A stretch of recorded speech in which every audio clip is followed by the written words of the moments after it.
Muito bem, meus amigos e minhas amigas. Olha só o que eu trouxe de novidade para vocês. Muitas pessoas me perguntam o seguinte: doutora, quando é que a jornada de trabalho ela pode ultrapassar ou exceder o limite legal? Que limite legal é esse? É o que está na legislação ou convencionado por acordo coletivo ou convenção coletiva do trabalho.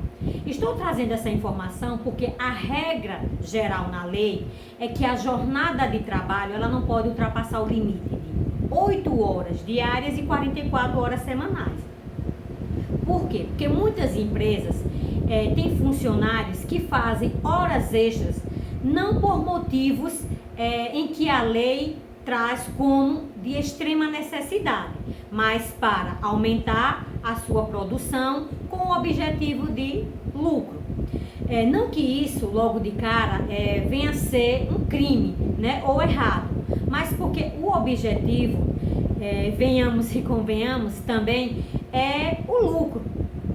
E também existem funcionários, né, também da vontade do funcionário, né, do trabalhador em querer o quê? Em querer ganhar mais com o intuito de quê? De melhorar as suas condições de vida.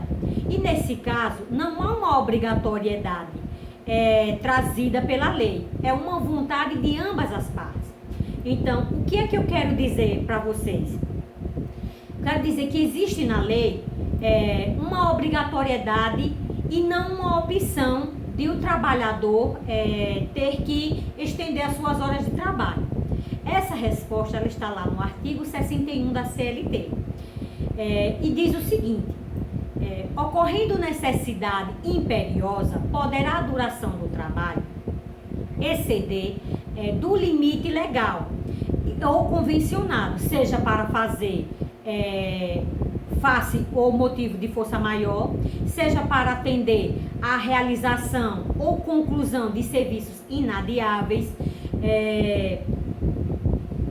ou cuja inexecução desses serviços possa acarretar prejuízo manifesto para a empresa. Então, em casos de necessidade imperiosa, né, eu vou estar aqui explicando a vocês esses tipos de casos, né, de quando e como é que se dá esses casos. No caso de necessidade imperiosa, quer dizer o quê? Que é um motivo de força maior para a realização ou conclusão de serviços inadiáveis ou a execução acarrete prejuízos. Nesses casos, a hora extra ela se faz obrigatória para que haja recuperação ou não prejuízo da empresa. A força maior, o que a força maior traz?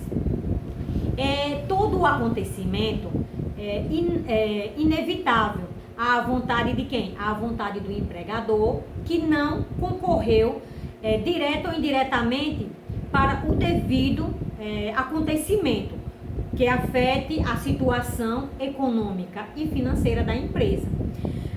Como, por exemplo, uma inundação, um furacão. Está lá, né, a fundamentação no artigo 501 da CLT. Os serviços inadiáveis, que serviços são esses? São os serviços que, se não forem executados, trarão prejuízo à empresa.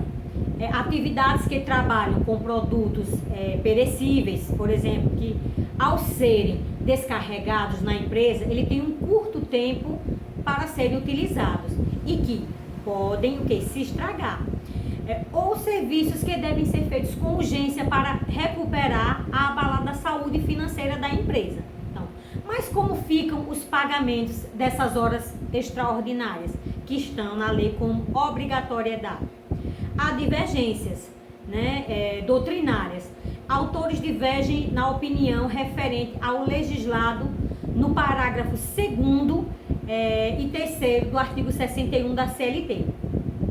Autores como Maurício Godinho, Amaury Mascaro, Sérgio Pinto Martins, fala que a Constituição Federal ela não recepcionou esses parágrafos porque o artigo 7º, inciso 16 da Constituição, da Carta Magna, ela traz o comando de que haja o pagamento de horas excedentes da jornada com adicional de no mínimo 50%.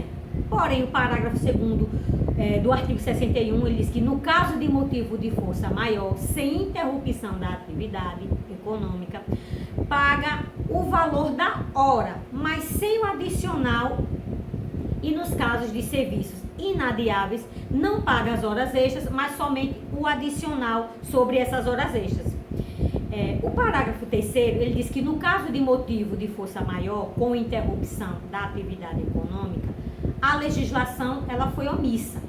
Quer dizer, ela não falou sobre o pagamento das horas extras e nem do adicional. A meu ver, né, diante da fundamentação do que a legislação, a Constituição Federal traz, a interpretação que possa ser utilizada é que nos casos de serviços inadiáveis, deve haver o pagamento das horas extras e do adicional, até porque a empresa ela não estará tendo prejuízo, pois ela está realizando os serviços em horas a mais, justamente para evitar esses prejuízos. No caso de força maior, que acarrete em interrupção da atividade, o empregado ele continua recebendo durante esse período. Essas horas extraordinárias podem ser o quê? Compensadas através do banco de horas. Essas são soluções a serem tomadas. Até porque o que está se objetivando nesse artigo é a questão da obrigatoriedade de fazer horas extras, independente da vontade ou não do empregado. Porque a legislação ela proíbe horas extras que excedam a jornada de trabalho, salvo o previsto na legislação. Então, o que eu trago aqui, essa fundamentação, é uma solução para ambas as partes, tanto para o empregador, que necessita do trabalho extra do funcionário, e que, para não acarretar prejuízos a sua empresa, e também para beneficiar as horas trabalhadas pelo funcionário, além da jornada que a lei fornece. Nada mais do que justo um trabalho feito e ser remunerado. Se vocês gostaram desse vídeo, curtam, comentem e compartilhem. E até o próximo.